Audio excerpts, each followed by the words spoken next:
할렐루야. 주 예수 그리스도 이름으로 하나님 말씀 증거하겠습니다. 마태복음 20장 17절부터 28절까지 말씀을 읽겠습니다. 마태복음 20장 17절부터 28절까지 말씀을 봉독하겠습니다. 마태복음 20장 17절. 예수께서 예루살렘으로 올라가려 하실 때에 12 제자를 따로 데리시고 길에서 이르시되, 보라, 우리가 예루살렘으로 올라가노니 인자가 대제사장들과 서기관들에게 넘기우매 저희가 죽이기로 결안하고, 19절, 이방인들에게 넘겨주어 그를 능욕하며 채찍질하며 십자가에 못 박게 하리니 제3일에 살아나리라. 그때에 세베대의 아들의 어미가 그 아들들을 데리고 예수께 와서 절하며 무엇을 구하니, 21절, 예수께서 가라사대 무엇을 원하느뇨? 가로되 이 나의 두 아들을 주의 나라에서 하나는 주의 우편에 하나는 주의 좌편에 앉게 명하소서. 예수께서 대답하여 가라사대 너희 구하는 것을 너희가 알지 못하는도다. 나의 마시려는 잔을 너희가 마실 수 있느냐? 저희가 말하되 할 수 있나이다. 23절, 가라사대 너희가 과연 내 잔을 마시려니와 내 좌우편에 앉는 것은 나의 줄 것이 아니라 내 아버지께서 누구를 위하여 예비하셨든지 그들이 얻을 것이니라.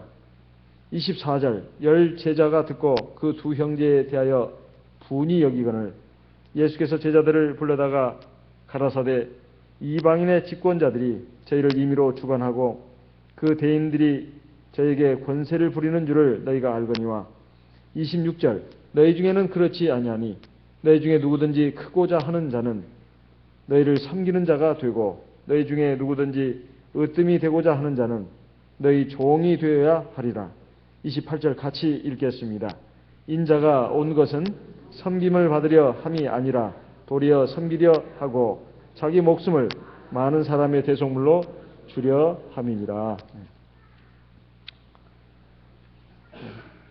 여기 나오는 말씀은 예수님께서 갈릴리 지방에서의 하나님 사역을 마치시고 이제 유월절 절기를 맞이해서 예루살렘을 향해서 올라가시면서 제자들에게 하신 말씀입니다. 이제 주님께서는 이 세상에 오신 목적, 그러니까 온 세상의 모든 죄인들을 위해서 죄값을 치르시고 그렇게 해서 많은 사람들로 하여금 하나님 앞에 구원을 받는 그 길을 열어놓기 위해서 지금 십자가에 달려 죽으시기 위해서 예루살렘을 향해서 올라가는 그때입니다.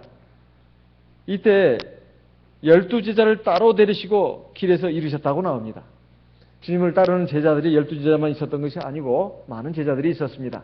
또 심지어 70명의 제자도 성경에는 나옵니다. 그래서 12 제자를 따로 부르시고 길에서 또 말씀하셨습니다. 이것은 예수님이 십자가에서 죽으실 것을 세 번째 말씀하신 겁니다. 마태복음 16장에 첫 번째 나오고 마태복음 17장에 두 번째로 주님께서 순환당하실 것, 이것을 갖다가 말씀하셨는데 이제 세 번째 말씀하시는 겁니다. 왜 이렇게 같은 얘기를 세 번이나 말씀하실까요? 그것도 시간 간격을 두고 세 번씩이나 말씀하실까요? 우리가 보통 중요한 얘기라면은 한 번 얘기하지 않습니다. 두 번, 세 번 얘기를 하죠. 중요한 얘기는 세 번이 아니라 10번도 얘기하고 100번도 얘기합니다. 근데 주님께서는 대단히 중요한 내용이기 때문에 세 번이나 말씀을 하셨는데, 그것은 바로 주님께서 이 세상에 오신 목적을 갖다가 얘기하는 것입니다. 이것을 얘기하시는 것은 이제 이 말씀을 듣고 제자들로 하여금 너희들에게도 어려움이 올 것이고 고난이 올 것이고 그리고 여러 가지 힘겨운 상황이 펼쳐질 테니까 준비를 해라, 이런 뜻이 되겠습니다. 그리고 내가 이 세상에 온 목적이 바로 모든 사람들의 죄값을 위해서 죽고 3일 만에 부활해서 이제 하나님 나라로 가는데 내가 너희들을 떠나간다. 그렇다면 너희들이 이제 내가 이루는 구원의 그 길을 잘 받아가지고 세상의 많은 사람들에게 전해서 그들도 구원받을 수 있는 하나님의 역사가 일어날 수 있도록 너희들이 하나님의 일꾼들이 되어야 된다. 이것을 말씀하시기 위한 겁니다. 사실은 이 말씀 안에는 너희들의 소망을 이 세상에다 두지 말고 저 하나님 나라 천국에다 두라는 그런 뜻이기도 합니다. 그리고 두 번째는 왜 이렇게 세 번씩이나 말씀을 하셨느냐. 제자들이 아직도 깨닫지 못하기 때문에 그렇습니다. 아무리 중요한 얘기라도 그때는 깨닫는 것 같지만 정확하게 깨닫지 못하기 때문에 지금 또 얘기하시는 거예요. 그 얘기할 때 그 광경을 보게 되면 꼭 이런 일이 있었습니다. 제자들이 서로 누가 크냐고 다투고 있었다는 겁니다. 제자들이 누가 서로 크냐고 서로 간에 그 갈등과 경쟁이 있었다는 거예요. 참 묘한 일입니다. 사실 주님이 이 세상에 오신 목적, 곧 이제 그 목적을 이룰 때가 나에게 왔고 그것은 엄청난 것입니다. 주님께서 온 인류의 구주가 되시는 그 주님께서 제자들에게는 정말로 하늘 같은 분이고 자기 모든 것을 포기하고 따라 나서게 한 그런 전능하신 하나님이고 구주십니다. 그런데 구주께서 이제 또 자기 선생도 되시는데 십자가에 달려서 죽으시고 자기들을 떠나가신다고 하는 것이 이거 얼마나 큰 일이겠습니까? 이 큰 일, 그 중대한 일 앞에서 제자들이 참으로 한심스러운 그런 일을 했다는 것입니다. 이것도 주님께서 하나님 나라의 전파를 위해서 뽑은 사람들 중에 사람들입니다. 근데 이 사람들이 주님을 통해서 하나님의 말씀을 직접 배우고 또 주님을 모시고 다니면서 하나님의 능력을 직접 눈으로 보고 몸으로 체험했음에도 불구하고 이들은 여전히 어리석은 상태에서 깨어나지 못하고 있었다는 것입니다. 그런데 이것이 어디 제자들 뿐이겠습니까? 저와 여러분도 마찬가지입니다. 어느 날 정말 말로 다 할 수 없는 고통과 절망 가운데서 하나님의 살아계심, 하나님의 능력 이런 것을 체험하고 우리는 감격하고 깜짝 놀라기도 합니다. 그렇지만은 그때 정말 하나님 살아계시고 하나님 나 같은 것에게 은혜를 베푸시고 정말 하나님 나라는 틀림없이 있네 이렇게 생각하면서 그 마음과 생각을 하나님께 그리고 그 소망을 하나님 나라에 둬야 되는데 우리는 여전히 육신의 어떤 정욕, 세상적인 야망 이런 것에서 벗어나지를 못해가지고 눈에 보이는 물질, 눈에 보이는 사람들 여기에 얽매여가지고 거기에서 갈등하고 시기질투하고 미워하고 또 지나친 집착을 하고 애착을 가지고 이런 식으로 살아가는 모습들이 얼마나 많은지 모릅니다. 우리가 이 제자들을 한심하다고 할 것이 아닙니다. 저는 이 성경을 볼 때마다 정말 한심하네. 이렇게 저는 정말 마음속으로 많이 욕했습니다. 욕했어요. 그런데 과연 우리가 이 제자들만 욕할 수가 있는가 하는 것입니다. 마침 이렇게 말씀을 하시는데 지금 주님께서 18절에 보면 우리가 예루살렘에 올라가는데 인자가 대제사장들과 서기관들에게 넘겨져서 사형 판결을 받고 또 능욕당하고 채찍질 당하고 십자가에 못 박게 된다. 그리고 그 인자는 3일 만에 살아날 것이라는 것을 예언하십니다. 바로 그때 20절 우리가 잘 아는 야고보와 요한과 야고보의 어머니가 와가지고 지금 예수님께 청탁을 하는 장면이 나옵니다. 그 아들들을 데리고 왔다고 했는데 이 아들들이 바로 야고보와 요한입니다. 그 무슨 청탁을 했는가? 여기 21절에 보면 예수님께서 대체 너희들이 나한테 구하는 게 뭐냐? 무엇을 원하느냐? 이렇게 물었을 때 세베대의 아들의 어머니라고 했는데요. 요한과 야고보의 어머니가 말하기를 주님의 나라가 임하실 때 제 두 아들을 갖다가 중용해 주십시오. 중용. 아주 귀하게 써 주십시오. 그래서 그 구체적으로 자리를 말합니다. 두 아들 중에 하나는 주님의 우편에, 또 아들 하나는 주님의 좌편에 이렇게 앉아달라는 겁니다. 옛날 관직으로 말한다면 하나는 우의정, 하나는 좌의정. 그 자리에 앉혀달라는 거예요. 그러니까 세베대의 아들들의 어미, 그러니까 요한과 야고보의 어머니 되는 이 사람은 분명히 믿음이 있는 사람입니다. 주님에 대해서 믿었다 이 말이에요. 주님이 이스라엘 나라를 회복하실 것을 믿었어요. 그것이 영적인 이스라엘이 아니라 육적인 이스라엘이라 하더라도 주님에게는 그런 능력이 있다. 전능하신 하나님이시다. 이걸 믿었다는 것입니다. 두 번째는 이 주님께서 자기 두 아들들 갖다가 사람을 어디에 쓸 수도 있고 안 쓸 수도 있다. 이런 권한까지 있다는 것을 믿었다는 것입니다. 그리고 그 나라에서 좋은 자리를 차지하는 것은 얼마나 귀하고 영광된 일이냐. 좋은 측면에서 본다면 정말로 믿음이 있는 그런 사람이었다는 거예요. 근데 문제가 뭘까요? 이 세베대의 아들들의 어머니, 그러니까 요한과 야고보의 어머니가 가진 문제점이 뭐겠습니까? 하나님의 영광을 생각한 것이 아니라 자기 아들들의 영광을 생각했다는 것입니다. 그리고 그 자기 아들들의 영광은 바로 자기의 영광이라는 거예요. 그러니까 사람의 영광을 생각했다는 것입니다. 그것도 언제? 주님께서 지금 말씀하신 내용을 그대로 그냥 듣기만 해도 사실은 가슴이 떨리고 걱정이 안 될 수 없는 지금 그러한 엄청난 내용의 말씀을 하셨습니다. 주님께서 죄인들에게 팔려가지고 십자가에 못 박혀 돌아가신다. 이거 얼마나 큰 문제입니까? 그런데 그 자리에서 이 한 어머니뿐만 아니라 그 어머니의 아들들도 마찬가지로 이것을 지금 구하고 있다 이 말이에요. 그러니까 여기에 대해서 나머지 10 제자들이 듣고서 굉장히 분을 냈다고 나옵니다. 24절에 보게 되면 10 제자가 듣고 그 두 형제에게 대하여 분이 여기거늘. 요한과 야고보가 분명히 그런 마음이 없었겠느냐? 있었습니다.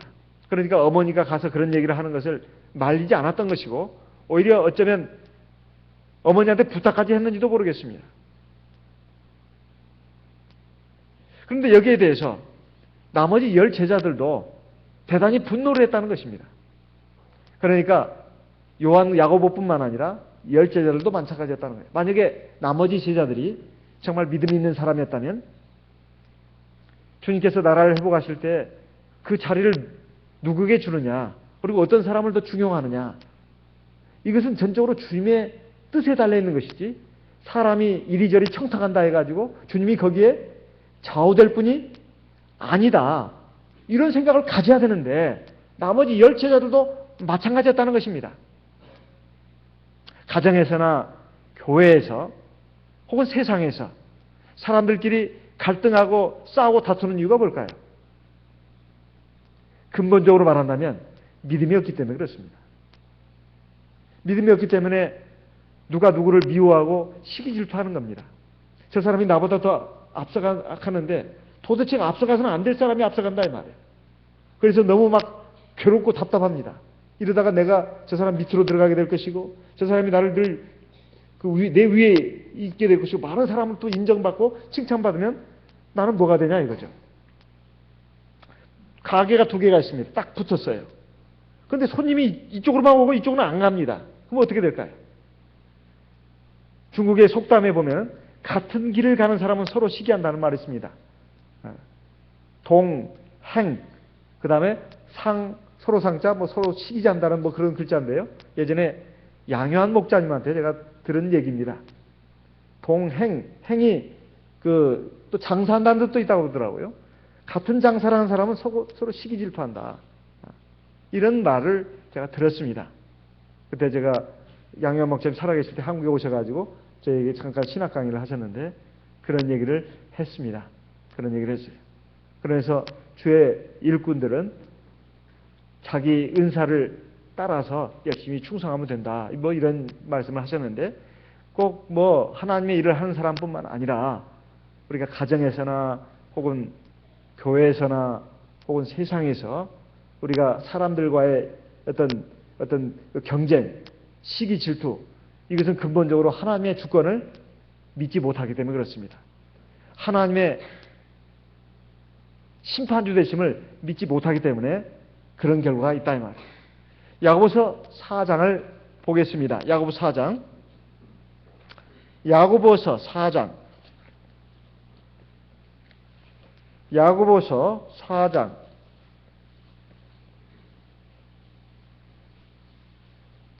1절,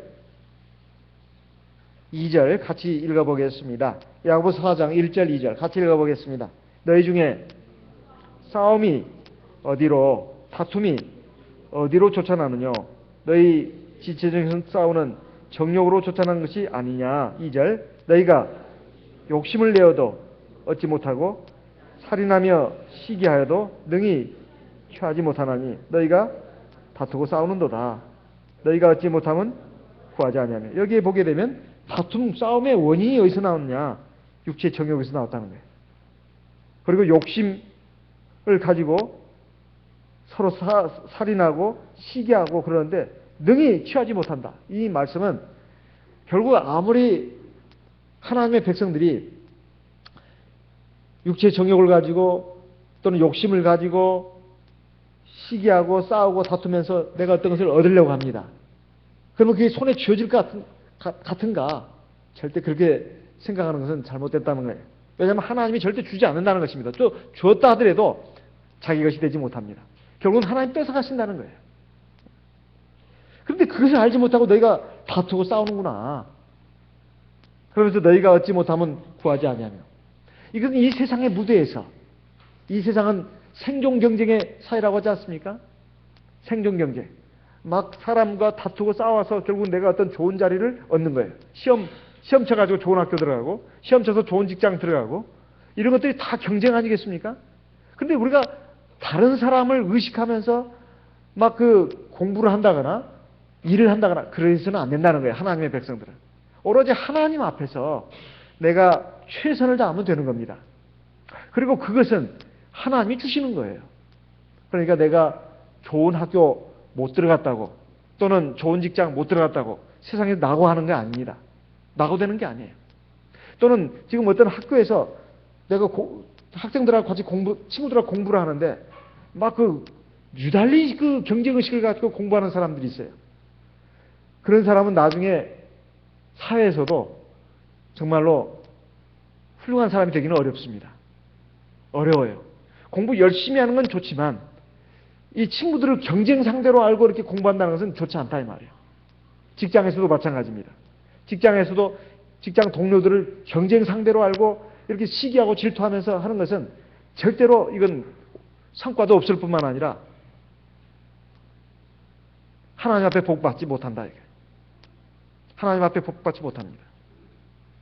왜냐하면 하나님이 다 지켜보고 있다 이 말이에요. 하나님이 다 지켜보고 있습니다. 하나님은 교회 일이든 아니면 세상 일이든 할 것 없이 하나님은 누가 정말 바른 마음으로 그리고 정말로 성실한 마음으로 가정을 위해서, 교회를 위해서 또는 세상을 위해서, 세상의 주변의 이웃들을 위해서 내가 몸담고 있는 회사라든가 단체를 위해서 최선을 다하는가, 이걸 보시는 겁니다. 그런데 같은 멤버들끼리 서로 시기 질투한다는 것은 이것은 절대로 복받지 못하는 일이다 이 말이에요. 그래서 너희가 얻지 못하면 구하지 아니하며, 구하지 않는다는 것은 뭘까요? 사람을 상대로 해서 경쟁하고 시기할 질투할 것이 아니라 하나님 앞에 구해야 된다 이 말이에요. 하나님 앞에 내가 뭐 재물도 구하고 또는 어떤 자리도 구하고 또는 어떤 하나님 앞에 일할 수 있는 어떤 기회도 구하고 이걸 하나님 앞에 구해야 되는 것이지, 사람과의 관계에서 때로는 우월감, 때로는 열등감, 또는 사람과의 관계에서 비교하고 시기 질투하고 경쟁하고 다투고, 이거 굉장히 어리석은 짓이다 이 말이에요. 그리고 그 사람 자체가 마음이 평안이 없습니다. 왜냐하면 늘 상대방을 의식을 해야 되니까 마음이 괴로워요. 그리고 항상 추격자가 있습니다. 마음이 평안할 수가 없어요. 행복할 수가 없습니다. 일을 해도 이것은 어떤 성과가 있다 하더라도 또 어떤 성과를 위해서 또 조바심을 내야 됩니다. 이런 그 삶은 사실은 비극적인 삶이다 이 말이에요. 그래서 하나님 앞에서 올바른 삶이라고 하는 것은 내가 무슨 일을 하든 어떤 위치에 있든 그 자리에서 성실하게 최선을 다하는 겁니다. 여러분, 요셉을 한번 보시기 바랍니다. 요셉은 아버지 집에서 정말 아버지한테 채색 옷을 선물 받았습니다. 아버지의 사랑을 독차지했습니다. 그러니까 형제들이 막 그렇게 미울 수가 없어요. 요셉이. 형제들의 그 시기 질투를 한 몸에 받았습니다. 결국은 형제들의 미움을 받아가지고 애국을 팔려갔죠. 그러면 요셉 같으면, 보통 사람 같으면 이 형제들을 미워할 겁니다. 그리고 내 인생은 왜 이렇게 망가졌는가? 신세를 한탄했을 겁니다. 근데 요셉은 그러지 않았어요. 거기 종으로 팔려가서도 종의 위치에서 최선을 다했다 이 말이에요. 내가 이전에 내 집에 그 귀공자였는데, 그리고 아주 나는 사랑받는 아들이었고 아주 귀한 아들이었는데 내가 왜 이런 입장에 떨어져야 되느냐? 이렇게 하면서 막 자기 신세를 한탄하고 절망하고 좌절한 것이 아닙니다. 거기서 노예로서 최선을 다했다 이 말이에요. 노예 생활을 해본 적이 없어요. 그렇지만은 최선을 다했습니다. 요셉의 인물의 훌륭함은 바로 거기에 있다 이 말이에요. 사실 이것이 애굽의 총리 대신에 되는 사실은 그 코스였습니다. 그게. 설령 나중에 애굽의 총리 대신이 안 됐다 하더라도 요셉의 인생은 실패한 것일까요? 절대 그러지 않습니다. 그는 하나님 나라에서 가서 높은 자리에 앉게 될 겁니다. 그는 또 억울한 죄명을 둘러쓰고 감옥에까지 들어갔습니다. 주인의 아내를 겁탈하려고 했던 천하의 못된 짓을 저질렀다, 이런 누명을 쓰고 죄인 아닌 죄수가 돼서 감옥에 들어가지 않았습니까? 그런데 거기에서 또 죄수로서 최선을 다했다 이 말이에요. 이것을 우리의 삶에 적용시켜 본다면 교회에서든 가정에서든 자꾸 신세 한탄하면 안 됩니다. 집안에서 나는 천덕꾸러기로 취급받고 있다고, 부모님은 나를 이렇게 대하는가, 그렇게 생각해서는 안 됩니다. 내가 이렇게 집안 일도 많이 할 수 있다는 것이 얼마나 좋은 일인가, 감사한 일인가. 오히려 하나님을 찬송한다면 그런 귀한 인물이 된다 이 말이에요. 다윗이 그러지 않았습니까? 천덕꾸러기 신세했다 이 말이에요. 형제들은 손님들이 올 때 그 상에 앉아가지고 그 맛있는 음식을 먹으면서 잔치를 벌이는데, 이 다윗이란 아들은 저 산 깊은 곳에 가서 아버지 양들을 치고 있었다 이 말이에요. 하지만 하나님의 눈은 그 다윗에게 향하고 있었습니다. 교회에서든 가정에서든 세상에서든 내가 섬기고 봉사하는 그 삶을 사는 것이 결코 나고자 인생이 아닙니다. 결국 하나님 나라에 들어가서 엄청난 상을 받게 된다 이 말이에요. 그리고 이 세상에서도 하나님이 때가 되면 그를 높입니다. 그런데 사람들을 가만히 보게 되면 그냥 남을 의식하면서 시기질투하는 사람들을 많이 봅니다. 그리고 어떻게든지 그 사람을 꺾어야 돼요. 그래야 내가 올라가니까. 그리고 그 사람이 볼 때는 어떤 사람이 부당한 방법으로 자기보다 더 나은 위치에 간 것 같아요. 그러니까 어떻게든 깎아내려야 합니다. 그런 식의 어떤 행태는 굉장히 불신앙적인 행태다 이 말이에요. 설령 그랬다 치더라도 그걸 하나님께 맡겨야 되는 것이지, 그걸 인위적으로 그걸 갖다가 막 끌어내리려고 하고 이렇게 된다면 그건 굉장히 불신앙적인 방법이다 이 말이에요. 하나님이 다 알아서 하시는데 어찌 그걸 믿지 못하냐 이 말이에요. 그리고 내가 정말로 하나님 앞에서, 사람들 앞에서, 세상에서 하는 모든 일들을 정말 하나님 앞에서 하는 것처럼 이렇게 한다면 하나님이 그걸 보시고 결국 귀한 자리로 끌어올려 가십니다.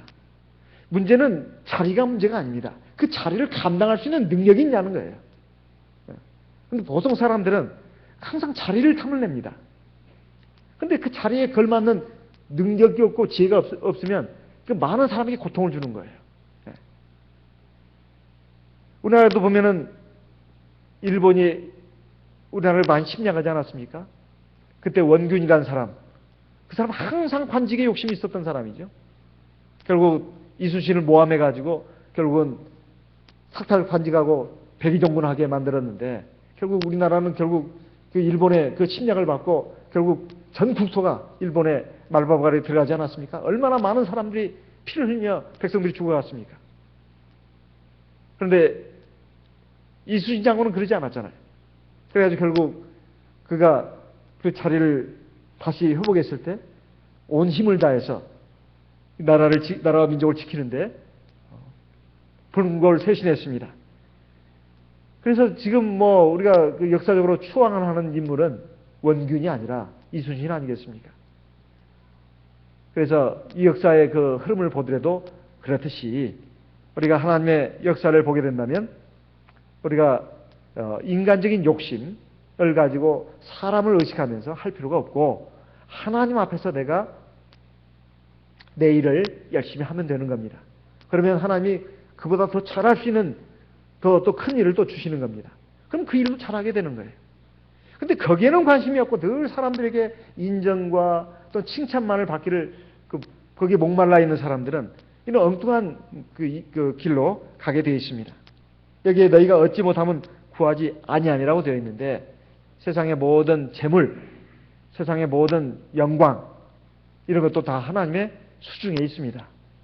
그래서 하나님이 원하시는 사람에게 그걸 주신다 이런 생각을 가져야 되고 또 그것을 받아가지고 제대로 하나님 앞에서 쓸 수 있어야 합니다. 그것은 어디까지나 책임입니다. 그리고 청지기의 사명을 가졌다 이 말이에요.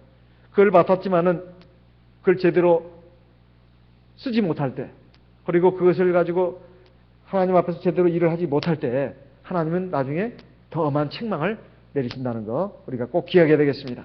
그래서 세상에서 내가 참 부자로 살면 좋겠는데 꼭 그렇게 생각하실 것이 없어요. 왜냐하면 부자가 꼭 좋은 것만은 아닙니다. 부자는 또 많은 사람을 책임을 져야 돼요. 그리고 하나님이 부자로 만들어 주신 데는 이유가 있습니다. 그 사명이에요, 사명. 그 재물을 가지고 많은 사람들을 유익하게 하라고 또 하나님의 성업에 쓰라고 사명으로 주신 겁니다. 태어날 때부터 좋은 외모 그리고 아주 총명한 머리 그래서 공부도 잘하고 아주 높은 지위에 올라간 사람들 이런 사람들 그 뛰어난 재능들 머리 하나님 그냥 주신 게 아닙니다. 그걸 가지고 하나님 영광 나타내고 많은 사람들을 옳은 대로 인도하는 데 도구로 쓰라고 하나님 주신 것이지 자기 영광을 위해서 쓰라고 주신 것이 아니다는 거예요. 우리가 이런 생각을 가지고 인생을 살 때 하나님은 그를 굉장히 귀하게 쓰신다 이런 말입니다.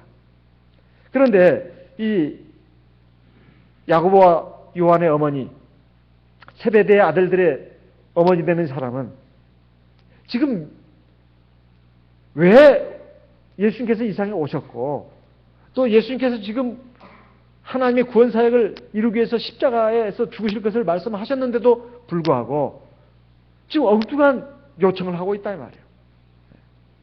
이것은 참 슬픈 일이다 이 말이죠. 그러니까 주님께서는 지금 너희가 구하는 것을 알지 못하는구나. 너희가 내 마실 수 있는 잔을 마실 수 있느냐? 그러니까 야고보와 요한이 뭣도 모르고 마실 수 있습니다. 이렇게 얘기했습니다. 마실 수 있습니다. 과연 너희가 내가 마시는 잔을 너희도 마시게 될 것이다. 이 말씀은 순교할 것을 예언하신 겁니다. 너희들 순교할 것이다. 그리고 그렇지만은 아무리 그렇다 하더라도 너희가 어떤 자리를 차지할 것인가는 내가 줄 것이 아니다. 하늘에 계신 내 아버지가 주실 것이다. 이렇게 말씀하고 있는 겁니다. 누구에게 예비됐든지 그에게 주실 것이다. 그러니까 너희들은 그런데 욕심 갖지 말고 생각 갖지 말고 너희들이 할 일을 제대로 해라. 이런 말씀입니다. 이런 말씀이에요. 우리가 세상을 살아가는 데 있어서 마찬가지입니다. 우리는 보통 재물이 있어야 된다고 생각합니다. 내가 먹고 사는 살아가려면 그래도 내 육신에 생명이 붙어 있는 한은 집도 있어야 되고 그리고 어느 정도 재물도 있어야 되고 생활비가 있어야 된다. 또 건강도 있어야 된다. 그리고 세상을 살아가려면 튼튼한 어떤 자리도 있어야 돼. 지위가 있어야 돼. 이런 식의 생각을 참 많이 합니다. 이런 생각을 안 한다면 참 그 보통 사람이 아니죠. 아니면 바보거나. 그렇지만은 하나님을 믿는 우리 성도들은 우리의 생명이, 우리의 삶이 하나님의 수중에 있다는 것을 믿어야 합니다. 그렇다면 사실 걱정할 게 없어요. 내가 이 세상에 나온 것도 내가 나오고 싶어서 나온 것이 아닙니다. 하나님 나를 이 세상에 내보내신 겁니다. 그리고 어떤 부모 밑에서, 어떤 가정에서 태어나게 하실 것인가? 남자로 태어날 것인가? 여자로 태어날 것인가? 어떤 외모, 어떤 머리, 어떤 능력, 재능을 가지고 이 세상에 태어날 것인가? 그건 내가 선택한 것이 아닙니다. 하나님이 다 결정해가지고 나를 이 세상에 내보내신 거예요. 그런데 지금까지 우리 살아오지 않았습니까? 그런데 하나님이 은혜로 다 섭리하신 것입니다. 그리고 앞으로 살아갈 날이 얼마나 남아있는지 우리는 알지 못합니다. 그러나 결국은 죽습니다. 그리고 죽음으로 끝나는 것이 아니라 영원한 나라로 들어간다 이 말이에요. 하나님이 창세전부터 우리를 택정하셔가지고 우리를 창조해서 이 세상에 내보내실 때 놀라운 계획과 섭리를 가지고 우리를 이 세상에 내보내셨다면, 그리고 지금까지 우리가 살아왔다면 앞으로 살아갈 일, 지금 살고 있고 앞으로 살아갈 일에 대해서도 걱정하실 일이 없다 이 말이에요. 사실 하나님을 믿고 의지해야 합니다. 우리가 신경을 써야 할 부분은 하나님 나라에 들어가느냐 못 들어가느냐, 이걸 신경 써야 합니다. 사실 이걸 신경 써야 돼요. 하나님 나라에 들어가느냐 못 들어가느냐, 이걸 신경을 써야 되지, 먹고 살 것을 자꾸 염려하고 걱정한다 이 말이에요. 먹고 살 것을 염려하고 걱정한다 해도 병 걸리면 죽지 않습니까? 사고 당하면 죽잖아요. 이건 내가 선택하고 결정할 수 있는 문제가 아니지 않습니까? 나는 사고 절대 안 당할 거야. 그렇다고 사고 안 당합니까? 나는 절대 병 안 걸릴 거야. 절대 병 안 걸릴까요? 나는 절대 죽지 않을 거야. 이거 미친 사람입니다. 어떻게 내가 절대 죽지 않는다는 말을 할 수 있습니까? 이것이 다 하나님의 수중 안에 있는 건데, 사실 우리가 신경을 써야 될 부분은 꼭 내가 하나님 나라에 들어가야 된다. 그리고 세상을 뜰 때까지도 내가 절대로 믿음을 저버리는 일이 없어야 되겠다. 내가 혹시 믿음을 저버릴까 봐 세상 근심, 걱정 또는 세상의 죄악의 유혹, 마귀의 시험에 걸려가지고 내가 이 믿음을 저버리고 결국 저 영원한 멸망으로 떨어질까, 그것을 염려를 해야 되지. 사실은 우리가 육신적인 그런 어떤 욕망, 세상적인 열망, 이런 것들에 매여 있는 경우가 꽤 많습니다. 세상이 필요 없다는 것이 아닙니다. 보다 근본적인 것을 생각할 수 있어야 된다 이거예요. 내 생명이 어디서 왔냐 이거예요. 내 생명을 지금 누가 지금 붙들어주고 있습니까? 그리고 내 생명이 언제 끝납니까? 어디로 갑니까? 그렇게 생각하면 당연히 하나님을 생각 안 할 수가 없습니다. 그리고 영원한 나라를 생각하지 않을 수가 없어요. 그렇다면 큰 것을 잡은 사람, 크고 중대한 것을 붙잡은 사람은 지엽적인 것에 얽매이지 않습니다. 큰 것을 제대로 보지 못하고 중요한 것을 붙잡지 못한 사람들이 지엽적인 것을 가지고 안절부절하고 안달하고 싸우고 다툰다 이 말이에요. 중요한 거, 가장 중요한 거, 가장 큰 거, 가장 귀한 것을 붙들고 그것을 향해서 나가는 사람들은 다른 것이, 작은 것들이, 다른 문제들이 작은 문제가 될 수밖에 없습니다. 주님께서는 세상의 권세자들이 임의로 사람들을 주관하는 것을 너희가 보지만은 하나님의 나라에서는 그렇지 않다. 그 말씀을 하셨습니다. 그 말씀을 다시 한번 보겠습니다. 마태복음 20장. 마태복음 20장. 마태복음 20장 25절. 예수께서 제자들을 불러다가 가라사대 이방인의 집권자들이 저희를 임의로 주관하고 그 대인들이 저희에게 권세를 부리는 줄을 너희가 알거니와. 26절. 너희 중에는 그렇지 아니하니. 이 말씀은 세상의 관계를 보면 다 상하관계가 어쩔 수 없이 있습니다. 권력자들이 그 밑에 부리는 사람들을 막 마음대로 하는 경우가 있다 이 말이에요. 그리고 그 권세를 부립니다. 그렇지만 너희들 가운데서 그래서는 안 된다. 이렇게 말씀하고 있습니다. 너희 중에 누구든지 크고자 하는 자는 너희를 섬기는 자가 되고, 크고자 하는 욕망을 갖다가 주님께서 정죄하지 않았습니다. 좀 큰 사람이 되고 싶다. 높은 사람이 되고 싶다. 그 자체가 나쁘다는 건 아닙니다. 이것은 하나님이 인간에게 주신 기본적인 본능 중에 하나입니다. 명예욕이라고 하는 것은. 하지만 그 방법이 올바른 것이어야 된다. 어떻게 해야 되느냐? 섬기는 자가 되어야 된다는 거예요. 섬기는 자가. 으뜸이 되고자 하는 자는 종이 되어야 된다. 근데 이게 말씀을 우리가 귀에 박히도록 많이 들어도 잘 안 됩니다. 잘 안 돼요. 그렇지만은 이렇게 행한 사람이 결국은 하나님 나라에서 큰 상을 받게 된다. 이렇게 말씀드리고 싶습니다. 요한복음 12장에 보면 그 하늘에 떨어지는 밀알에 대해서 말씀하고 있습니다. 요한복음 12장 20절 말씀을 보겠습니다. 요한복음 12장 20절. 요한복음 12장 24절. 요한복음 12장 24절. 내가 진실로 진실로 너에게 이르노니 하늘의 밀이 땅에 떨어져 죽지 아니하면 하늘 그대로 있고 죽으면 많은 열매를 맺느니라. 여기 하늘의 밀이 땅에 떨어진다고 하는 것은 자기 자존심, 주인공의식, 부질없는 주인공의식, 또는 체면, 허영, 이런 것들, 이런 것들을 갖다가 떨어뜨려야 된다. 떨어뜨리고 하나님의 역사가 이루어지도록, 선의 결과가 이루어지도록 내가 그야말로 종의 위치에서 이렇게 자꾸 받들어주고 섬겨주는 그런 일을 한다면 하나님의 큰 상이 있다는 것입니다.